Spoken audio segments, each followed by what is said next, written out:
नमस्कार। एआईसीबी के सभी सदस्यों के लिए मैं ललिता।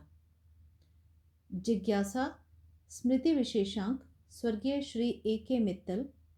लेख संख्या 2।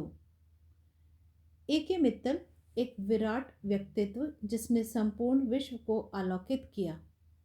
प्रोफेसर अनिल के अनेजा, अध्यक्ष, all India confederation of the blind. कहते हैं कि वक्त सबसे बड़ा मरहम होता है।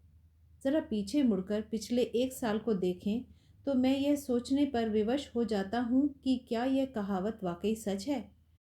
पिछले साल दुनिया भर के हजारों दृष्टिहीन व्यक्तियों पर तब अकस्मात ही कहर टूट पड़ा जब यह खबर जंगल की आग की तरह फैल गई कि हमारे प्यारे मित्तल साहब हमें छोड़कर स्वर्ग सिधार गए हैं। 22 सितंबर 2020 की दोपहर के समय यह पुष्टि करने के लिए कि क्या यह जानकारी सच है, फ़ोन लगातार बजने लगे। बीते हुए साल को देखकर लगता है कि ज़िंदगी का सफ़र हमेशा की तरह चलता रहा और लोग अपनी ज़िंदगी में मशरूफ़ हो गए। लेकिन क्या वास्तव में सिर्फ यही सच है? निश्चित रूप से उनमें से कई लोगों के लिए नहीं, जो मित्तल साहब के साथ न केवल पेशेवर तौर पर बल्कि व्यक्तिगत स्तर पर भी जुड़े हुए हैं। जब मैं अपने जीवन की वीथियों का पुनरावलोकन करता हूँ तो मुझे अनगिनत मील के पत्थर याद आते हैं जिनके निर्माण में मित्तल साहब ने अत्यधिक महत्वपूर्ण भूमिका निभाई है। JPM school for the blind, नई दिल्ली के प्राचार्य के रूप में उनके पदभार ग्रहण करने के तुरंत बाद उनके साथ मेरा जुड़ाव 1971 में प्रारंभ हुआ, जब मुझे उस विद्यालय में छठी कक्षा में प्रवेश मिला। एक व्यक्ति के रूप में उनकी गर्मजोशी और मित्रवत व्यवहार, एक शिक्षक के रूप में उनकी प्रभावशाली आवाज़ और उनका संपूर्ण पेशेवर रवैया, जिसने पहली मुलाकात में ही कई लोगों को प्रभावित किया है, उनके विराट व्यक्तित्व के वे पहलू आजीवन मेरे मार्गदर्शक रहेंगे। मित्तल साहब का पद उन पर कभी भी हावी नहीं हुआ, चाहे वे किसी स्कूल के प्रधानाचार्य रहे हों या विश्व दृष्टिहीन संघ के महासचिव। वे सहजता से सभी से घुल मिल जाया करते थे। विद्यालय में हम उनके कार्यालय में केवल एक शब्द का अर्थ पूछने के लिए निर्भय होकर प्रवेश कर सकते थे या अपनी समस्याओं पर चर्चा करने के लिए शाम के समय उनके घर जा सकते थे। उनके मार्गदर्शन के परिणाम स्वरूप मैं अपने सार्वजनिक भाषणों के कौशल को विकसित कर सका और उच्च माध्यमिक परीक्षा की योग्यता सूची में स्थान सुनिश्चित कर सका, जिसने मेरी आगे की यात्रा को सुविधाजनक बनाया। मित्तल साहब की गरिमामयी उपस्थिति और प्रत्येक छात्र के जीवन में उनकी व्यक्तिगत रुचि होने के कारण विद्यालय मेरा दूसरा घर बन गया था।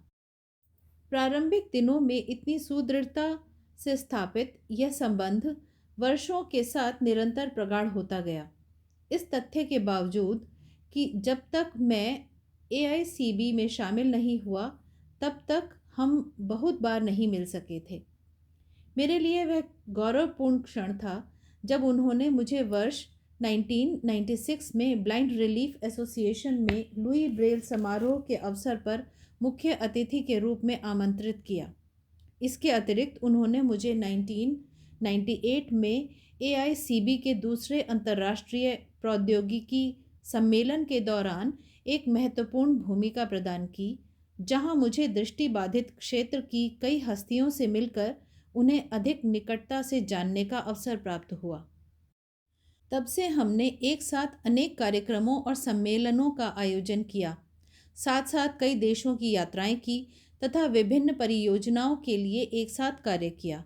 आयु तथा अनुभव के अंतराल की परवाह किए बिना मित्तल साहब ने सदा मुझे एक समान और एक पेशेवर साथी के रूप में जाना। उनके पास पीछे की सीट लेने और पर्दे के पीछे काम करने की विशालता और अपार क्षमता थी। दूसरों को उनकी प्रतिभा के अनुरूप विभिन्न गतिविधियों में आगे बढ़ने के लिए प्रोत्साहित करना, ताकि उनकी प्रतिभा और कौशल में निखार आ सके और सभी के लिए ध्यातव्य बन सकें। प्रत्येक व्यक्ति को किसी न किसी रूप में विशेष महसूस कराने का उनके पास एक अद्भुत कौशल था। सफलता उनके लिए मायने नहीं रखती थी। वर्ष 2000 के बाद मित्तल साहब के पेशेवर क्षेत्र में तेजी से विकास हुआ। मुझे उस साल की एक शाम याद है जब हम एआईसीबी के 2 दिवसीय सम्मेलन के पहले दिन की समाप्ति के बाद इंडिया इंटरनेशनल सेंटर से लौट रहे थे। सम्मेलन के तुरंत बाद मित्तल साहब को बतौर क्षेत्रीय निदेशक NIVH चेन्नई में अपनी नई जिम्मेदारी संभालने के लिए रवाना होना था। कार में वे अचानक भावुक स्वर में मुझसे संबोधित होते हुए बोले, मैं दिल्ली छोड़ जा रहा हूँ। कृपया AICB की देखभाल और कौल साहब का सहयोग करना। भावनाओं और ईमानदारी से सराबोर उनके वे शब्द आज तक मेरे साथ रहकर कठिन क्षणों के दौरान ताकत का एक स्रोत प्रदान करते रहे हैं, क्योंकि मैं AICB के माध्यम से निरंतर दृष्टिबाधित जनों के लिए अपना योगदान देने का प्रयास करता रहा हूँ। 2000 के बाद मित्तल साहब, जो पहले से ही पूर्ण रूप से स्थापित व्यक्तित्व थे, राष्ट्रीय एवं अंतर्राष्ट्रीय दोनों ही मंचों पर आगे बढ़े, जिससे कम समय में ही वे एक वैश्विक नेता बनकर उभरे।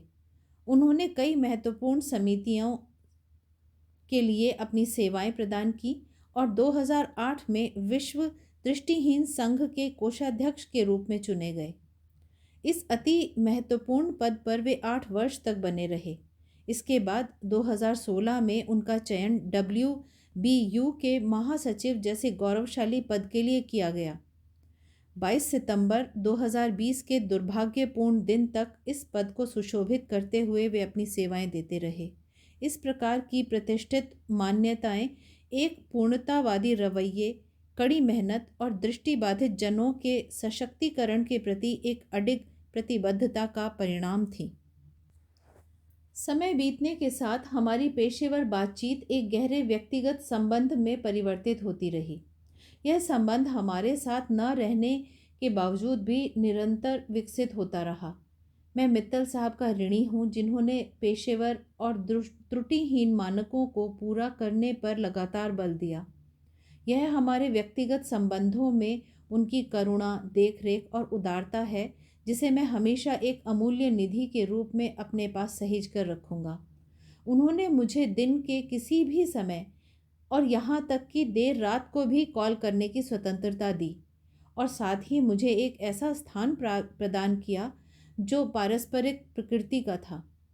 जब मैं किसी दुविधा या संकट में होता तो सबसे पहले मैं मित्तल साहब की ओर रुख करता। उनके पास एक वाक्पटु वक्ता और एक धैर्यवान श्रोता का असाधारण संयोजन था। व्यक्तिगत बातचीत के दौरान उनकी सहजता और सादगी से बेहद सुखद अनुभूति हुआ करती थी। जिस निष्पक्षता और आत्मीय सहभागिता के साथ वे व्यक्तिगत और पेशेवर दोनों प्रकार के किसी भी मुद्दे का निराकरण कर सकते थे, वह स्पष्ट रूप से उनके विराट व्यक्तित्व की महानता और उदारता को दर्शाता है। जब मैं अपने जीवन को आकार देने वाले एक महान वास्तुकार के रूप में मित्तल साहब की भूमिका को स्मरण करते हुए उन्हें श्रद्धांजलि अर्पित करता हूँ, तो मुझे एहसास होता है कि उन्होंने मुझ पर असीम स्नेह, आत्मीयता एवं अमूल्य आशीर्वाद की जो अनवरत वर्षा की, उसके लिए मैं उनके प्रति अपनी कृतज्ञता का ऋण कभी चुका नहीं सकूंगा। उनका जीवन इस बात का स्वर्णिम प्रमाण रहा है कि कैसे बहुत ही मामूली शुरुआत वाला व्यक्ति अपनी विनम्रता और महानता के माध्यम से प्रगति के पथ पर अग्रसर रहते हुए पूरी दुनिया का दिल जीत सकता है। उन्हें सदा एक ऐसे महापुरुष के रूप में स्मरण किया जाएगा जिसका प्रभाव कभी धूमिल नहीं होता। अब उनकी अजर अमर आत्मा की प्रसन्नता के लिए एकमात्र उपाय यही किया जा सकता है कि हम अपनी वाणी और कर्मों के माध्यम से उनकी परंपरा को जीवित रखने का यथासंभव प्रयास करें। उनकी आत्मा को शांति मिले और वे हम सभी पर अपना आशीर्वाद बनाए रखें। नोट: यह मूल लेख का हिंदी अनुवाद है। मूल लेख को पाठक हमारी अंग्रेजी पत्रिका Braille digest mister AK Mittal memorial special edition अंक सितंबर-अक्टूबर 2021 को प्राप्त कर पढ़ सकते हैं।